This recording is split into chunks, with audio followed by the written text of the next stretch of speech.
Good morning friends, কেমন আছো তোমরা সকলে? আশা করছি সকলে খুব ভালো আছো। আমিও আস্তে আস্তে ঠিকই হয়ে যাচ্ছি।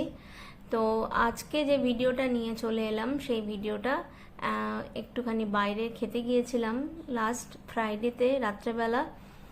ফ্লেম অ্যান্ড গ্রিল বলে একটা রেস্টুরেন্ট আছে, আশা করি অনেকেই হয়তো জানো।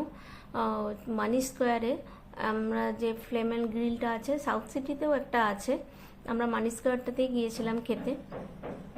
এই জায়গাটাতে বাবু এর আগে অনেকবার গিয়েছিল ওর বন্ধুদের সাথে খেতে, তাই জন্য ও বলল মা এখানে খুব ভালো মানে বুফেতে খাওয়াটা বেশ ভালো হয়, চলো খেয়ে আসি। এখন আমরা একটু বাইরে এদিক ওদিক বেশি খাওয়া হচ্ছে, কারণ কি বাবুটা চলে যাবে আর ও ওখানে গিয়ে কি খেতে পাবে না পাবে, একা একা কিভাবে কি ম্যানেজ করবে কিছু তো জানি না। তাই জন্য ও একটুখানি বাইরের খাবার খেতে বড় ভালোবাসে। অন্য অন্য কোনো জিনিসে ওর পোশাক আশাক এই সমস্ত জিনিসের ক্ষেত্রে ওর কোনো ডিমান্ড নেই, কিন্তু রেস্টুরেন্টে খেতে যাওয়াটা ওর একটা হবি বলতে পারো। আমরা ওই জন্য প্রচুর রেস্টুরেন্টে খেতে যাই। তো সেই জন্য এখন রিসেন্টলি একটু বাইরে খাওয়া ঘোরাটা একটু বেশি হচ্ছে, কারণ ওর ইচ্ছে অনুযায়ী আর কি। কারণ পরের সপ্তাহে চলে যাচ্ছে ছেলেটা, আজকে বুধবার, সামনের সপ্তাহে বুধবার চলে যাবে। বুধবার বৃহস্পতিবারের ভোরে ওর ফ্লাইট। তাই জন্য একটা মিক্সড ফিলিংস কাজ করছে ভেতরে, ঠিক বলে বোঝাতে পারবো না, যাই হোক। তো সেই জন্য ওকে নিয়ে আমরা গিয়েছিলাম ফ্লেম অ্যান্ড গ্রিলে রাত্রে ডিনার করতে। ওর বাবা অফিস থেকে 8:30 নাগাদ ফিরে, মানে আমাদের জন্য বৈশাখীতে অপেক্ষা করছিল। আমরা বৈশাখী চলে গেছিলাম, ওখান থেকে গাড়িতে করে চলে গেছিলাম মানি স্কোয়ারে। তো ফ্লেম অ্যান্ড গ্রিলে বুফেতে খেলাম। মানে আমি এর আগে বারবিকিউ নেশনে খেয়েছি বুফেতে, আর মানে এই ধরনের খাবার, আর বাঙালি খাবার আমি সপ্তপদীতেও খেয়েছিলাম। কিন্তু আমার মনে হলো যে বারবিকিউ নেশন বা অ্যাবসলিউট বারবিকিউ এই জায়গাগুলোর খাবারের পরিমাণটা আরও বেশি থাকে, মানে অনেক বেশি অ্যামাউন্টের খাবার থাকে আরও। স্টার্টারটা যদি ছেড়ে দিই, স্টার্টারে মানে মোটামুটি সেম টাইপেরই খাবার ছিল, কিন্তু মেন যে কোর্সটা, মেন কোর্সের খাবারটা আমার কেন জানি না মনে হলো অনেকটাই কম ছিল বারবিকিউ নেশন বা অ্যাবসলিউট বারবিকিউর থেকে। আমি ওই দুটো জায়গাতেই খেয়েছি, আমার নিজের মনে হলো তাই।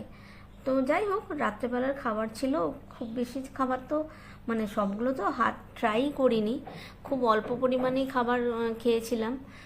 কারণ আমার ভীষণ যে বিরাট ভালো লেগেছে আমি সেটা বলবো না।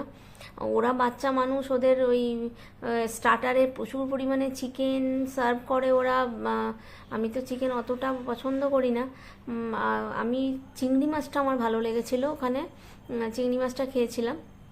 আর এমনি মেন কোর্সেও আমি মাছই খেয়েছিলাম, চিকেন বা মাটন বিরিয়ানি ছিল, আমি ওগুলো টাচ করিনি, আমার ভালো লাগছিল না। আর আমার হাজব্যান্ডের খাওয়াটা শুধু একবার দেখো, প্রথমে তো মেন কোর্স খেয়ে নিল সব, তারপর স্টার্টার ওই ইয়েতে লাস্টে ডেজার্ট নিয়ে এসছে ওই প্লেটের মধ্যে, একটা বলে করে আবার স্যুপ নিয়ে এসছে। ও সবগুলো ট্রাই করেছে, ইনফ্যাক্ট স্প্রাউটস ছিল সেটা পর্যন্ত ট্রাই করেছে, কিচ্ছু বাদ দেয়নি। আমি বা বাবু অত খেতে পারিনি, আর রাত্রেবেলা অত খাওয়া পসিবলও নয়। আর ওই চাইনিজ আইটেম আমি একদম পছন্দও করি না, ওখানে চাইনিজ আইটেমও ছিল, তারপরে শাক টাক এই সমস্ত ছিল। আমি শুধুমাত্র একটু পনির নিয়েছিলাম, আর একটুখানি ফুলকপির একটা তরকারি ছিল, একটু নান, আর সাদা ভাত, আর একটা রুই মাছের পিস, রুই বা কাতলা হোয়াট এভার কী ছিল একটা, ওই মাছের পিসটা, ব্যাস ওইটুকুই আমার খাওয়া ছিল। আর পরের দিকে ওই ডেজার্টে আইসক্রিম, জিলিপি আর গোলাপ জামুন নিয়ে এসেছিলাম, কিন্তু কিছু খেতে পারিনি, অতিরিক্ত মিষ্টি লাগছিল আমার। এই যে এইটা আমার প্লেট ছিল ডেজার্টের, কিন্তু আমি খেতে পারিনি, এত পরিমাণে মুখটা, মানে একটা কামড় দিতেই না এত মুখটা মেরে দিল। আমি দেখলাম না, যেটুকু খাবার খেয়েছি সেটুকু খাবারও উঠে যাবে যদি এই মিষ্টিটা খাই, এক্সট্রিম মিষ্টি লাগছিল। এই যে ওদের ডেজার্ট সেকশনটা ভালো ছিল, অনেক রকমের ডেজার্ট ছিল, কিন্তু অত মিষ্টি খাওয়া যায় না। আর আমার এখন এই মুহূর্তে দাঁড়িয়ে সুগার এক্সট্রিম বেশি আছে, মিষ্টিটা আমার খেতেও ইচ্ছে করছে না সত্যি কথা। তো আমি খাইনি, মানে গোলাপ জামুনে একটা জাস্ট বাইট দিয়েছি, তাতেই আমার মনে হচ্ছিলো সব খাবার উঠে চলে আসবে, এত মিষ্টি।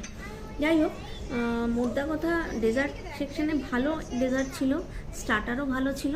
মেন কোর্স আমার অত কিছু মানে অ্যাট্রাক্টিং লাগেনি, খুবই কম অ্যামাউন্টেরই জিনিস ছিল। হয়তো বলতে পারো যে সবাই যদি সবগুলো একটু একটু করে খায় তাহলেই পেট ভর্তি হয়ে যাবে, কিন্তু আমার মানে অনেক ভ্যারাইটি অত বেশি লাগেনি। যাই হোক, সব মিলিয়ে খাওয়া দাওয়া করে আমরা ওই দিনে বেশ 10:30 11:30 নাগাদই বাড়ি ফিরলাম।